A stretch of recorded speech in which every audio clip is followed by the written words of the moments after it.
Hello everyone, welcome to লার্নপুর। আমি শুভ আছি তোমাদের সাথে। আজকে ভিডিওটা খুব ইম্পর্টেন্ট হতে চলেছে তাদের জন্য যারা তোমরা শিলিগুড়ি কলেজে পড়তে চাইছো বা শিলিগুড়ি কলেজে অ্যাডমিশন নিতে চাইছো। তো স্পেশালি যারা বিসিএ ডিপার্টমেন্টে অ্যাডমিশন নিতে চাইছো। তো তোমরা যদি অন্য কোনো ডিপার্টমেন্টের নিয়ে জানতে চাইছো তো তোমরা আমাকে কমেন্ট করে জানিও কমেন্ট বক্সে। আমি সেই ডিপার্টমেন্টের উপরে ভিডিও বানিয়ে দেব। আজকে আমরা টোটালি পুরোটাই ডিসকাস করতে চলেছি বিসিএ ডিপার্টমেন্টে। শিলিগুড়ি কলেজে বিসিএ ডিপার্টমেন্ট রয়েছে। যদি কেউ চাইছো যে বিসিএ নিয়ে পড়বো, উচ্চ মাধ্যমিক দিয়ে ফেলেছো, এখন তোমাদের ইচ্ছে রয়েছে বিসিএ নিয়ে পড়বার, বা তোমাদের যে প্রেফারেন্স লিস্ট তার মধ্যে বিসিএ নিয়ে পড়ার তোমাদের একটা ইচ্ছে রয়েছে সেই লিস্টের মধ্যে, তাহলে কিন্তু এই ভিডিওটা তোমাদের জন্য। ঠিক আছে, চলো কথা না বাড়িয়ে শুরু করছি ভিডিওটা। এখানে দেখতে পাচ্ছ শিলিগুড়ি কলেজ রয়েছে। শিলিগুড়ি কলেজের এটা হচ্ছে সাইট, শিলিগুড়ি কলেজ লিখে সার্চ করবে তো শিলিগুড়ি কলেজ .org.in বলে একটা সাইট চলে আসবে। সেখান থেকে তোমরা শিলিগুড়ি কলেজে ভিজিট করতে পারবে। ঠিক আছে, এটা আবারও বলে দিচ্ছি, এটা সেমি গভর্নমেন্ট কলেজ, এটা ফুললি গভর্নমেন্ট কলেজ নয়, সেমি গভর্নমেন্ট কলেজ। তো এটা মাথায় রেখো। ঠিক আছে, সেমি গভর্নমেন্ট, আবারও বলছি, কলেজ হচ্ছে তোমার সেমি গভর্নমেন্ট কলেজ। ঠিক আছে, সেমি গভর্নমেন্ট। ঠিক আছে, সেমি গভর্নমেন্ট কলেজ এটা। এরপরে শিলিগুড়ি কলেজের এই যে দেখতেই পাচ্ছ, এটা যে সাইট রয়েছে, এই সাইটে কিন্তু এখন সার্ভার ডাউন রয়েছে। তো তোমরা পরে পরে ভিজিট করতে পারো। আমি এখন ভিজিট করতে পারছি না যেহেতু সার্ভার ডাউন রয়েছে। ঠিক আছে, কিন্তু আমরা সেন্ট্রালাইজ পোর্টালের মাধ্যমে আমরা দেখবো এলিজিবিলিটি ক্রাইটেরিয়া কি রয়েছে, কি সিট রয়েছে, যাবতীয় কিছু আমরা দেখে নেবো। ঠিক আছে, চলো দেখে নিই একবার। তো এখানে দেখতে পাচ্ছ সেন্ট্রালাইজ পোর্টালে আমি চলে এসেছি। সেন্ট্রালাইজ পোর্টালের মধ্যে এখানে দেখতেই পাচ্ছ এখানে অনেকগুলো ডিপার্টমেন্ট রয়েছে, বাট আমরা কি করব, আমরা বিসিএ ডিপার্টমেন্ট নিয়ে আলোচনা করবো। ঠিক আছে, ভালো কথা। এখানে দেখতে পাচ্ছ শিলিগুড়ি কলেজ দার্জিলিং কোন ইউনিভার্সিটির আন্ডারে রয়েছে, নর্থ বেঙ্গল ইউনিভার্সিটির আন্ডারে রয়েছে। সো এখান থেকে তোমরা ওয়েবসাইটে ভিজিট করলে তো আমরা সিট ম্যাট্রিক্সটা একবার দেখি। টোটাল সিট ম্যাট্রিক্স দেখতেই পাচ্ছ এখানে। ঠিক আছে, সিট ম্যাট্রিক্স কতগুলো রয়েছে, সিট ম্যাট্রিক্স রয়েছে 85। ঠিক আছে, 85টা সিট রয়েছে। কোন ডিপার্টমেন্টে আবারও বলছি, এটা আমি ডিসকাস করছি বিসিএ। ঠিক আছে, ব্যাচেলার অফ কম্পিউটার অ্যাপ্লিকেশন, যারা বিসিএ নিয়ে পড়তে চাইছো সেই ডিপার্টমেন্টের কথা আমি স্পেসিফিক্যালি এখানে মেনশন করছি। ঠিক আছে, তো এখানে যে ইউআর মানে হচ্ছে unreserve category, that's mean general category. সেখানে কতগুলো সিট রয়েছে, সেখানে সিট রয়েছে 37। ঠিক আছে, 37টা সিট রয়েছে। ওবিসি এ তে দেখতে পাচ্ছ, ওবিসি বি তেও দেখতে পাচ্ছ 6টা রয়েছে, এসসিদের জন্য 19টি রয়েছে, এসটিদের জন্য 5টা রয়েছে, ইডব্লিউএস যারা ইকোনমিক্যালি উইক ক্যান্ডিডেট রয়েছে তাদের জন্য 9টা রয়েছে। ঠিক আছে, সেক্ষেত্রে কিন্তু ইডব্লিউ সার্টিফিকেট থাকা চাই, তাহলে তোমরা এই সিটে এলিজিবিলিটি মিট করবে এবং এই ক্যাটাগরির আন্ডার তোমার কিন্তু অ্যাডমিশন হতে পারে। তাছাড়া যারা ফিজিক্যালি চ্যালেঞ্জ ক্যান্ডিডেট রয়েছে, হ্যান্ডিক্যাপ ক্যান্ডিডেট রয়েছে, তাদের জন্য তো রয়েছে, এবং তারাও যদি স্পেসিফিক ক্যাটাগরি থেকে বিলং করে তাহলে তাদের জন্য আলাদা করে সিট ধার্য করা রয়েছে। যেমন এসসি মানে ফিজিক্যালি হ্যান্ডিক্যাপ, তার সাথেও তারা ফিজিক্যালি চ্যালেঞ্জ রয়েছে, তার সাথে তারা একটা স্পেশাল ক্যাটাগরি থেকে বিলং করে, ফর এক্সাম্পল এসসি বা এসটি। ঠিক আছে, এসটিদের জন্য এখানে নেই, বাট এসসিদের জন্য একটা রাখা হয়েছে। ইন টোটাল কতগুলো রয়েছে, ইন টোটাল শিলিগুড়ি কলেজে ইন টোটাল হচ্ছে কতগুলো, ইন টোটাল রাখা হয়েছে 85টা। ঠিক আছে, 85 সিট রয়েছে, ইনক্লুডিং পিডব্লিউডি ফিজিক্যালি হ্যান্ডিক্যাপ স্টুডেন্টদের যে সিট সেগুলো নিয়েও কিন্তু এখানে কাউন্ট করা হয়েছে। ঠিক আছে, এবার আমরা সিট ম্যাট্রিক্স দেখে এবার কোর্স ফিস। ঠিক আছে, কোর্স ফিস কি রয়েছে, কোর্স ফিস এবার কি রয়েছে, ভালো কথা। এবার দেখতে পাচ্ছ কি কি সাবজেক্টস রয়েছে, দেখতে পাচ্ছ ইকোনমিক্স মাইনর, একটা ইকোনমিক্স থাকবে minus as a minor subjects, and minor 2 হচ্ছে ম্যাথমেটিক্স। ঠিক আছে, অঙ্ক থাকবে। আর মাইনর 1 মাইনর 2, তারপরে হচ্ছে মাইনর 1 ইকোনমিক্স স্ট্যাটিস্টিক। তো এগুলো হচ্ছে অপশন। ঠিক আছে, এবার তোমাদের মধ্যে কনফিউশন একটা ক্রিয়েট হতে পারে কি দাদা এটা বললো কি এতগুলো সাবজেক্ট আমরা পড়তে চলেছি, আরে এতগুলো ফিস আমাদের দিতে হবে? একদমই নয়, আমি আবার ক্লিয়ার করে দিচ্ছি তোমাদেরকে। ঠিক আছে, বিষয়টা টোটাল কটা সেমিস্টার হতে চলেছে ভালো করে মনে করবে, ভালো করে বুঝবে, ঠিক আছে? আমি ভালো করে বলছি। 8টা সেমেস্টার, ঠিক আছে? 8টা সেমেস্টার হতে চলেছে। কেন? কেন দাদা? কারণ নিউ এডুকেশন পলিসি এসেছে, যার জন্য 3 বছরের যে কোর্সটা ছিল সেটা বছরের হয়ে গেছে? 4 বছর। সবাই জানো।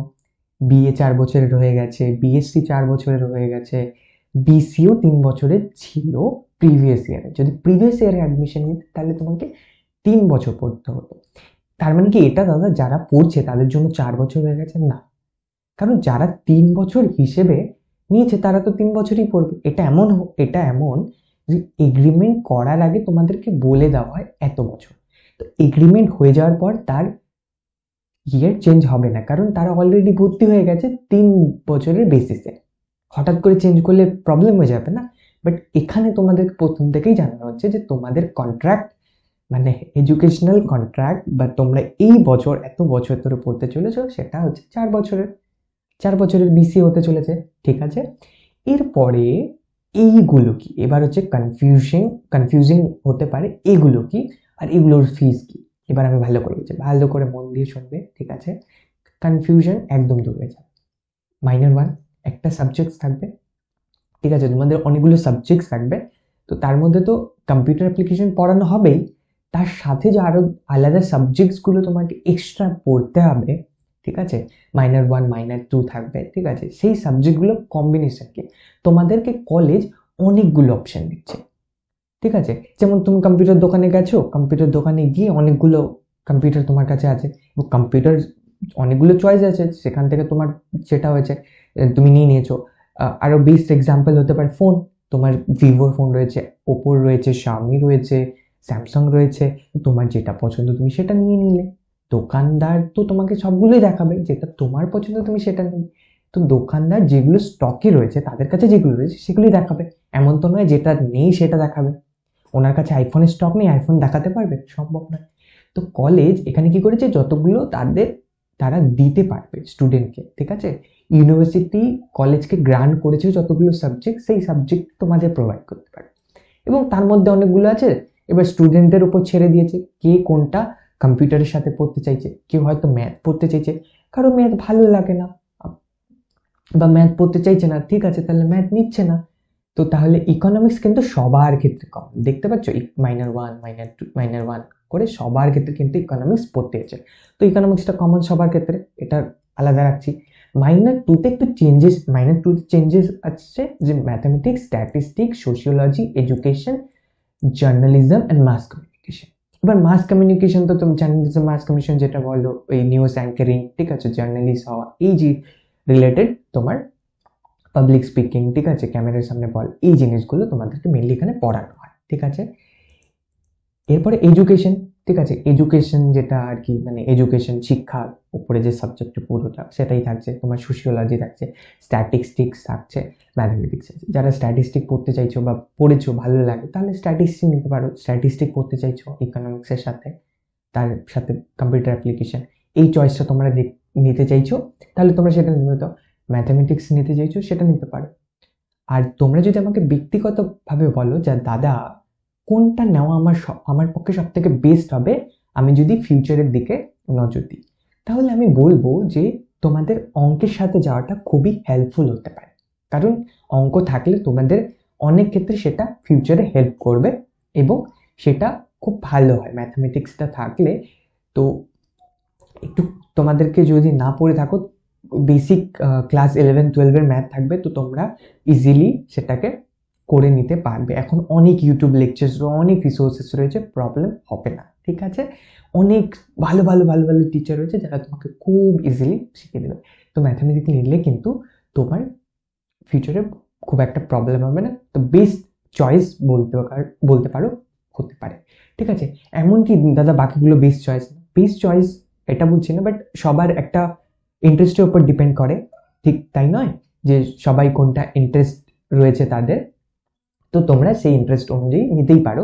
বাট আমার ব্যক্তিগত মত অনুসারে যে অঙ্কের সাথে যাওয়াটা খুব ভালো হবে, মানে ফিউচারের দিকে যদি দেখা যায়, ঠিক আছে?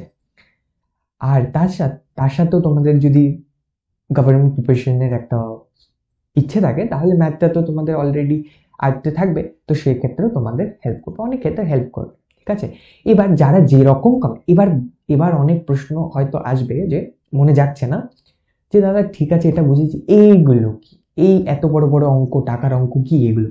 আবার বোঝাচ্ছি। Fees payment the time of admission, ঠিক আছে, যেটা তোমরা ফিস পেমেন্ট করবে কখন? অ্যাডমিশনের সময়। ঠিক আছে, অ্যাডমিশনের সময় তোমরা যেটা পে করবে সেটাই হচ্ছে তোমাদের এই পরিমাণটা।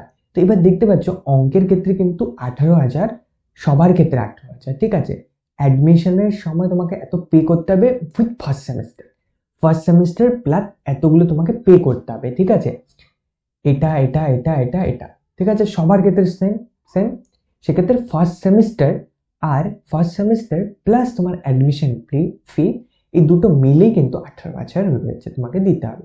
তো সবার ক্ষেত্রে সেম হচ্ছে, যেই স্ট্যাটিস্টিক নাও, ম্যাথমেটিক্স নাও, সোশিওলজি নাও, কোনো চেঞ্জেস হচ্ছে না। ঠিক আছে, সেম থাকছে। এক্ষেত্রেও কিন্তু সেম থাকছে, দেখতে পাচ্ছ এক্ষেত্রেও কিন্তু সেম থাকছে। তো তোমরা কি কম্বিনেশন নিচ্ছ নো ম্যাটার, কিন্তু তোমাদের টাকার পরিমাণ সেমই থাকছে। এবার এটা কি দাদা? এটা হচ্ছে total fees, total fees, total fees, total course program fees. এটা তো তোমাদের first semester fee plus admission fee. ঠিক আছে, 18,000 দিয়ে দিলে। সেকেন্ড সেমিস্টারের ফি সেরকম করে ডিভাইড করে নাও, 8 ভাগে ডিভাইড করে নাও। এই টোটাল যে অ্যামাউন্টটা রয়েছে, টোটাল অ্যামাউন্টটা কত রয়েছে? 1,87,915 টাকা। ঠিক আছে, কত? 1,27,915 টাকা হচ্ছে তোমার টোটাল কোর্স ফিস। এটাকে 8 দিয়ে ডিভাইড করে ক্যালকুলেটরে 8 দিয়ে ভাগ করবে, তো তোমাদের প্রত্যেকটা সেমিস্টারে কত দিতে হচ্ছে সেটা অঙ্ক বেরিয়ে আসবে। ঠিক আছে, তো তোমরা প্রথম সেমিস্টারে অ্যাডমিশন ফি মিলে সব দিয়ে দিলে, পরের থেকে রিমেনিং 18,000 বাদ দেওয়ার পর যে টাকাটা পড়ে রাখলো সেটাকে 7 দিয়ে ডিভাইড করে দিলে, 7 দিয়ে ডিভাইড করে দেওয়ার পর সেটা 7 ভাগে ভাগ হয়ে গেল। 18,000 মাইনাস করার পর টোটাল থেকে 18,000 এই ভালো করে বোঝো, টোটাল থেকে 18,000 মাইনাস করে দিলে যেটা পড়ে রইলো সেটাকে 7 দিয়ে ডিভাইড করে দিলে, কারণ তোমার এক সেমিস্টারের তো টাকা হয়ে গেল, পড়ে রইলো 7 সেমিস্টার তোমাকে দিতে হবে, সেকেন্ড, থার্ড, ফোর্থ এরকম করে। তো 7 দিয়ে ডিভাইড করলে প্রত্যেকটা সেমিস্টারে বের হয়ে গেল রিমেনিং টাকার মধ্যে তোমার প্রত্যেকটা সেমিস্টার কত দিতে হবে। সেইভাবে তোমরা পেরেন্টসদের বলে রাখতে পারবে এবং সেভাবে তোমাদের একটা বাড়িতে জানিয়ে রাখলে তোমাদের ক্ষেত্রে সুবিধা হবে, অ্যারেঞ্জ করে রাখবে, অ্যান্ড সেভাবে তোমরা ফ্যামিলিতেও বলে রাখতে পারবে। তো এই ছিল পুরো শিলিগুড়ি কলেজের বিসি ডিপার্টমেন্টের ফি স্ট্রাকচার। ঠিক আছে, 2024-25-এর জন্য। আর এবার আমরা কি দেখবো? তার এলিজিবিলিটি ক্রাইটেরিয়া। আচ্ছা, সবাই বুঝে গেছো সিট এটা আছে, ফি স্ট্রাকচার এটা আছে। এবার দাদা এলিজিবিলিটি ক্রাইটেরিয়াটা কি রকম আছে সেটা আমরা জানতে চাইছি। ঠিক আছে, সেটাও আমি দেখিয়ে দিচ্ছি।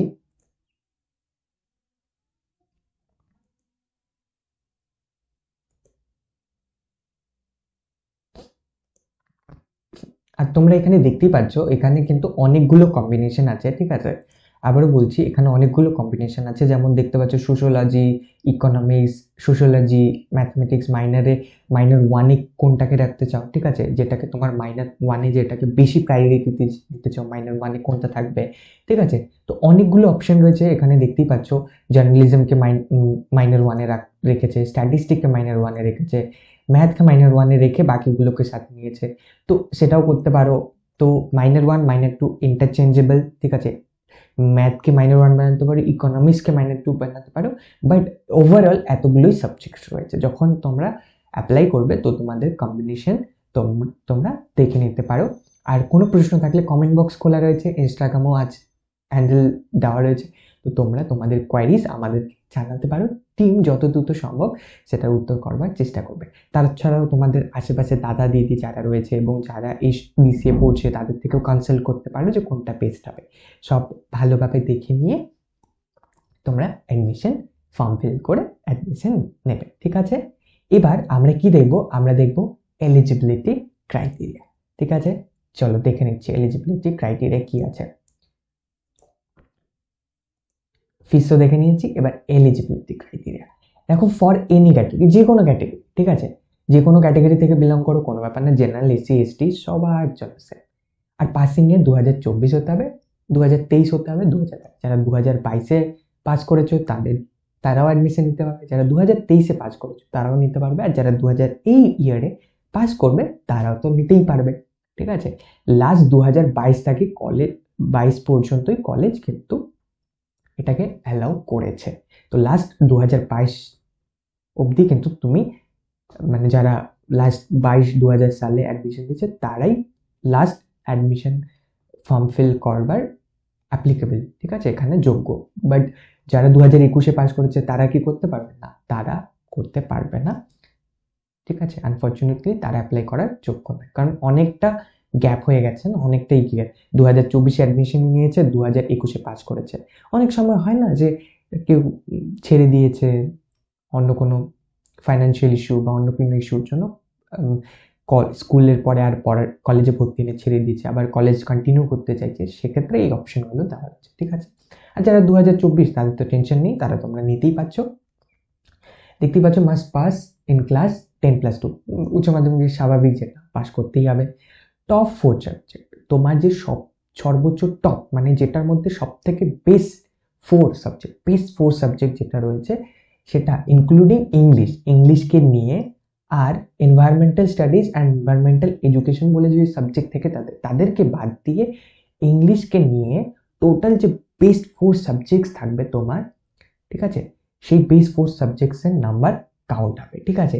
এখানে আরেকটা খুব ভালো বিষয় যেটা এখানে বলা মানে এখানে নেই, মানে যেটা বলতে পারো এখানে নেই, যার জন্য খুবই ভালো বিষয় যে এখানে কিন্তু ইররেসপেক্টিভ অফ তুমি কি স্টাডি করেছো ক্লাস 12-এ, তুমি অ্যাডমিশন নিতে পারো। যেমন অনেকগুলো কলেজের ভিডিও বানিয়েছি এখনো, তো এগুলোর থেকে এলিজিবিলিটি ক্রাইটেরিয়া থেকে এই অভিজ্ঞতাটা চলে এসছে যে মোটামুটি কলেজগুলো না বিসিএ ডিপার্টমেন্টে হয় ম্যাথ চাইছে, না কম্পিউটার সায়েন্স চাইছে, না কম্পিউটার অ্যাপ্লিকেশন চাইছে, এই বা বিজনেস ম্যাথামেটিক্স, এই চারটের মধ্যে না যে কোনো একটা তোমার থাকতেই হবে টপ 4 সাবজেক্ট বা 5 সাবজেক্টের মধ্যে উচ্চ মাধ্যমিকে, না হলে অ্যাডমিশন নিতে পারছে না।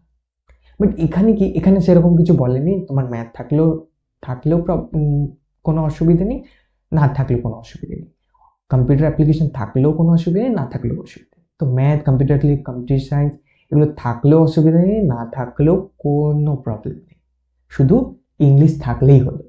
তো তোমার ইংলিশ পড়েছো, বাকি পল সায়েন্স, সোশিওলজি, এডুকেশন যেটাই পড়ে থাকো, যদি ম্যাথ এগুলো থেকে থাকে তো খুবই ভালো, আর না থেকে থাকলেও তোমার বেস্ট 4 সাবজেক্টসের নাম্বার কাউন্ট হবে ইনক্লুডিং ইংলিশ। আর ইংলিশ তো সবার থেকেই থাকে, ব্যাস হয়ে গেল, তুমি এলিজিবিলিটি ক্রাইটেরিয়া মিট করে গেলে।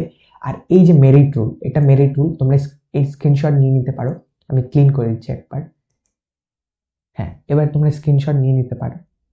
হ্যাঁ, এবার কি হয় যে পজ করে স্ক্রিনশট নিয়ে নিয়েছো, এখান থেকে দেখতে পাচ্ছ এই যে মেরিট রুল, এটা তোমাদের পুরো ক্যালকুলেশন কিভাবে করা হবে, যে মেরিট লিস্ট বেরোবে না, সেখানে একটা নাম্বার দেওয়া থাকবে, সেই নাম্বারগুলো ক্যালকুলেট কিভাবে হবে, সেই পুরো প্রসেস অ্যান্ড ম্যাথমেটিক্যাল প্রসেসগুলো এখানে লিখে রেখেছে, তোমরা দেখে নিয়ে সেভাবে ক্যালকুলেট করে নিতে পারো, ঠিক আছে।